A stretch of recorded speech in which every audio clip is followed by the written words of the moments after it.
Hello, today we will be going over Fametric, the data collection and survey management app that I have been working on.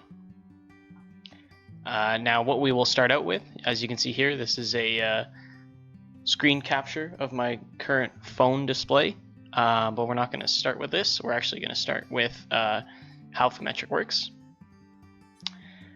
Now, Fametric bases its data on pre-existing Excel sheets. So you can see here, I have a fairly standard Excel sheet for culvert inspections. This is typically how a company would store their data, with all of their culverts listed in the different rows here, and their data available in the columns here.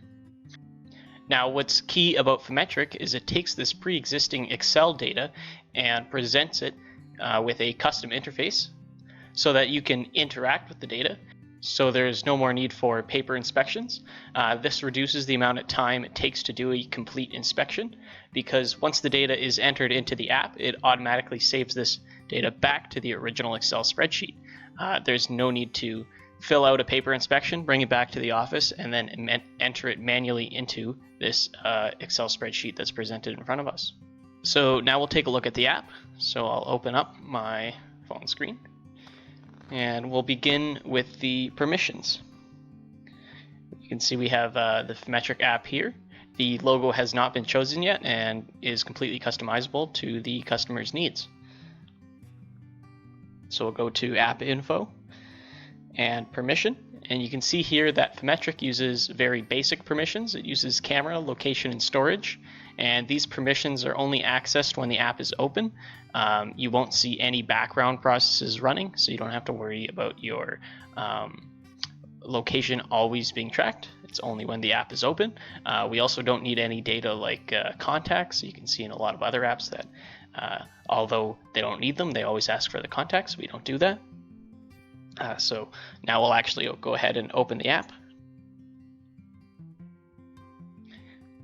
Now, just like the logo, the colors are also customizable. So if this yellow and orange theme doesn't match your company's theme, it can be switched at your request. It's all fairly simple. So I'm going to go ahead and open that CSV file, or that Excel file that we were just looking at. I've transferred it over to my phone already. I'll click on Open Existing. And you can see I am selecting Highway 550 test underscore CSV, because that's what we were working on on the computer. You can see below here we have a progress bar, so it shows that the last edited asset, or culvert in this case, was the 15th asset out of a total of 23. Now this comes in handy, say you're working on a piece of roadway and you don't complete the entire roadway in one day. When you return to that roadway, you don't have to remember which culvert or asset you had previously worked on. It's saved, and when I click go, it's going to open to the asset that I was previously working on. So it picks up right where we left off. So as you can see here, we opened the 15th out of the 23 total assets on this page. Presented at the top is that asset's name as 550-57425-003. Just below that, we have the latitude and longitude of the asset.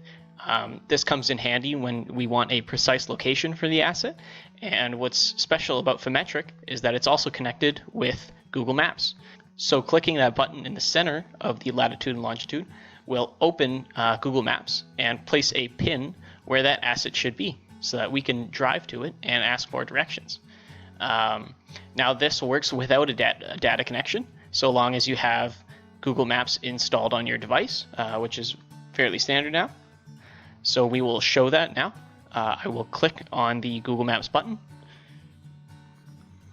opening Google Maps, and showing us that that asset is in fact on the map. And say we wanted to drive there, we can now click directions, and it's going to show us our current location and where that asset is and how long it's going to take to drive there. Now to reiterate, this works without a data connection, so you'll get the same interface whether you're in the middle of the field or in the office. So we're going to go back now to Fametric the app. So we've returned. Just below the latitude and longitude, we have our top info. This is for finding an asset quickly. So in this case, we're looking for culverts, and we have the highway location. This will tell us if it's a side road or if it's across the center line. We have our material, which is jokingly set to cardboard in this example. We have our LHRS number, our offset from that LHRS number, a township, a highway, the shape, and of course the surround type. Now all these options are presented at the top here, and they're highlighted in that darker yellow, so that as we're looking for the asset, those are in our clear view, and those are all the key data points that would help visually find the asset. Now, although all the entries you see here do seem very similar, they have different entry types. So for example, the most standard type is the drop-down menu. So we'll go to, as an example, we'll go to Township, and we'll click on it. And you can see here all of our drop-down options. Now, all of these drop-down options are created dynamically. This means that as the program reads the Excel file, it is creating a list of unique alphabetized options. So as a user, we never have to add in these options later on. It is automatically recognized by the program, and they are entered in without us needing to do so. As always, at the bottom, we have the not available option and the add option. Those are added automatically. Just in case we do need to add an option later on, we have that right there. And of course, if there is nothing available for that entry, we can always select that as well. One other type of entry we have is the numerical entry. So for offset, this is a number. We don't need a drop-down menu for that, of course. So we'll click on it, and a number pad will pop up for us. Now this can take any number, negative, decimal, or whole. So let's go ahead and change that just as an example. So we're going to put in 8.5 kilometers. Click anywhere to get rid of the button menu. And as you can see, 8.5 has now been set there. One of the other types of entries is the date entries. So more specifically for our date of inspection and our warranty end date for that asset, we can go ahead and click on them. And the date of inspection will open to our current date. So this is Sunday, June 21st. And we can go ahead and select that to replace what is there. And if we click cancel, of course, it won't be saved. So go ahead and click that, and you can see that the date has now been updated to our current date. Now we can do the same for the warranty end date. Now typically for warranties, they're not within the same month or within the same year, they're later on in the future. Now what we don't want to do is have to sit here and click through all the months, because that would take a while. So what we can do is we can click directly on the year, and it gives us a scrollable list of all the available years. So we can click a year much later in the future without having to sit there and click the month button a lot. So we'll click 2028, and then we can specify a month. So we'll do September, and we'll click September 6th, 2028. And you can see here that the correct date has now been entered. So below we have all of the standard entries for a culvert inspection. We have material, shape, capacity, invert, scour, slope erosion, settlement, remaining life, treatment notes, as well as length, size, and depth. And some of these are presented as left and right options because we have two sides to any culvert. Now all of these entries share drop-down options. For example, our shape is going to give us the same options found under the invert. Now, say we wanted to add an entry, we can do that as well. So for shape, we'll add an entry. And you can see test 1 and test 2 have already been added. Of course, these are just test entries that I was using previously.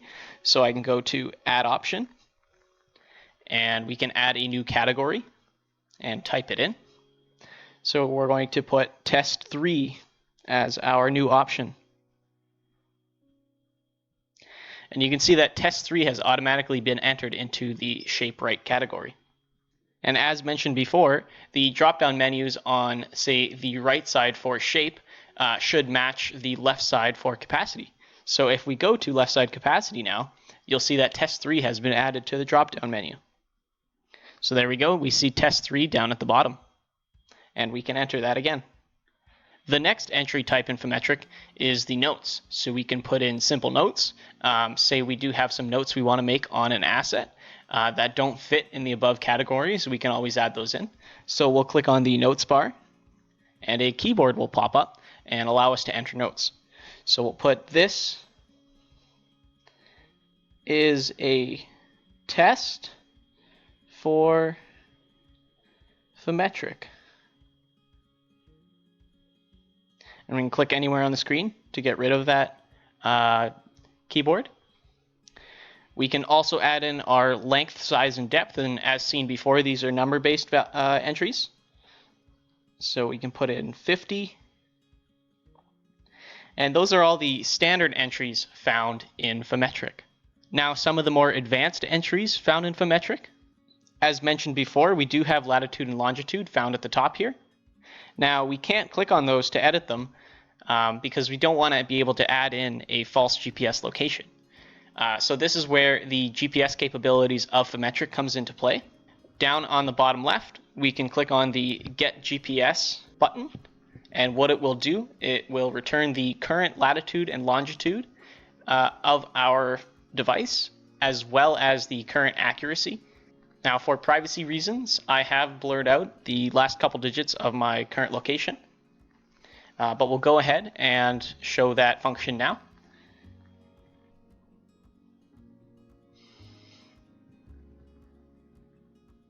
So you can see here that our current GPS location has returned some results, and we can either cancel if we don't think those results are accurate enough, and we can restart the process, or we can update the location data.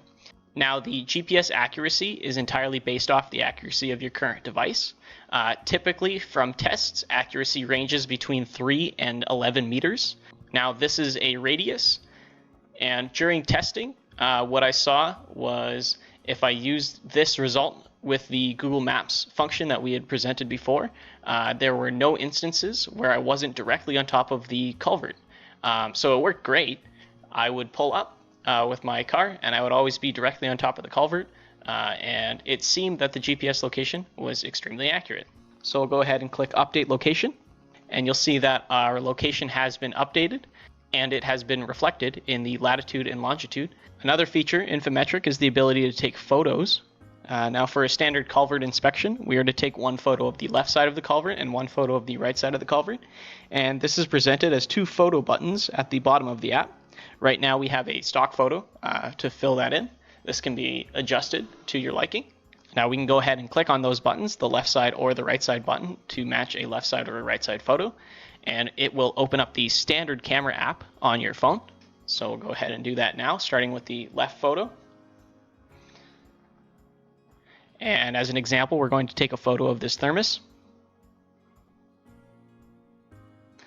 and click the check mark to save it. And there we go. Now we do see that the photo is compressed a little bit just to fit within the space of the button. This photo is saved to your phone's storage, and it won't be compressed when it is saved. This is just a small representation of the photo and does not reflect what the size of the photo actually is. You can see that the name of the photo is presented on the button now. It matches the name of the asset with a tag to denote the left side or the right side. So we'll go ahead and do the same thing with the right photo. And again, we'll take a photo of the thermos and save it. Now, both of these photos have now been saved to the device. They are saved under a folder which matches the name of the Excel spreadsheet, making it very easy to export. We don't have to go through our gallery or our photo gallery on our phone and select all of the appropriate images. They are automatically saved in a folder, and we can do that now and go check. So we'll open our gallery and scroll down, and we can see that this collection, I have taken a couple previous photos of this thermos, is under highway 550 underscore test underscore CSV underscore image. So when exporting, it is easy to find, and they will all be located in the exact same folder for that Excel spreadsheet, of course. So we'll return to the app. There we go. One other thing to note is whenever the app leaves the foreground, all the options are saved. And you saw that now when I exited the app. So we'll do that again. and you can see that Field Asset Management has saved. Now, Field Asset Management was the development name for Fametric. That just hasn't been changed yet. Now, when we want to move on to the next asset, of course, we can click the next and previous buttons at the top left and right of the app. So we can do that now. Moving on to the next asset. And if we return to that previous asset that we were at, we can see that all of our options have been saved, including our notes and our photos. Another quick way to change assets is, say we don't want to click the next button a bunch of times. We can click the drop-down menu for our assets, and we can go to any one in this list. Now, all of these assets match the rows in the original Excel file that I had showed you. Now, say we come across a new asset that we want to add to this specific Excel spreadsheet. We can go ahead and click the bottom right button, the Add button, and we can add an asset in. So we'll call this one Test Asset. And we'll go ahead and click Create. And you can see here that we have loaded in with not available in all of our options and no photos.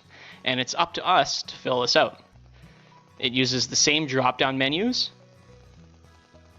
as all the ones previous, including the not available options and add options. We can also get a GPS location. You can see that is accurate to within 4 meters, which is spectacular. And go ahead and update our location. Again, I have blurred it out just for privacy reasons. We can enter dates. So we'll go ahead and change our warranty date to 2024 and June 29th. Our date of inspection will be again today. And if we were out in the field, we could do a typical inspection. So you can see here, I am adding in options. I can put in a number for the offset. I can select a number for our LHRS number.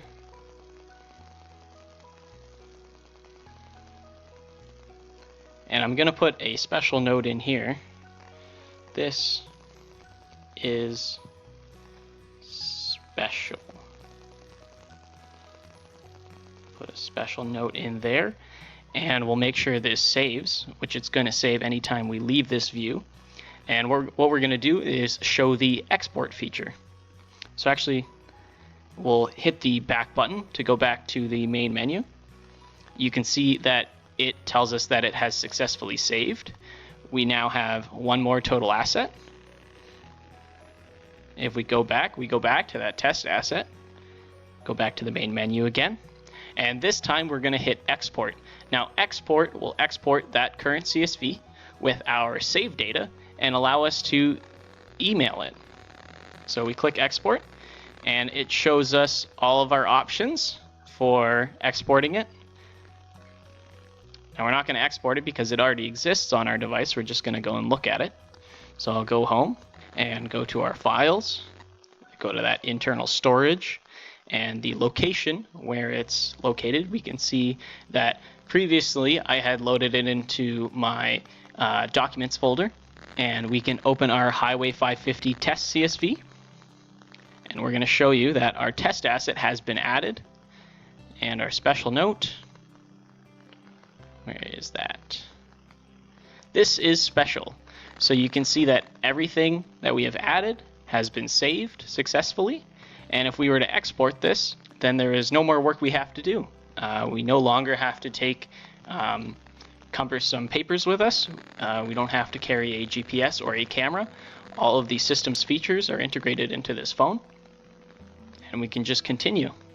So that sums up all of the current features of Fametric. The one last thing I would like to mention is this current interface is set up for a standard culvert inspection. Now the interface is very dynamic. This can be adjusted to suit the needs of a client under very short notice. So if there's options that need to be added in, subtracted, or completely changed, that can be done. So thank you for watching this overview of Fametric.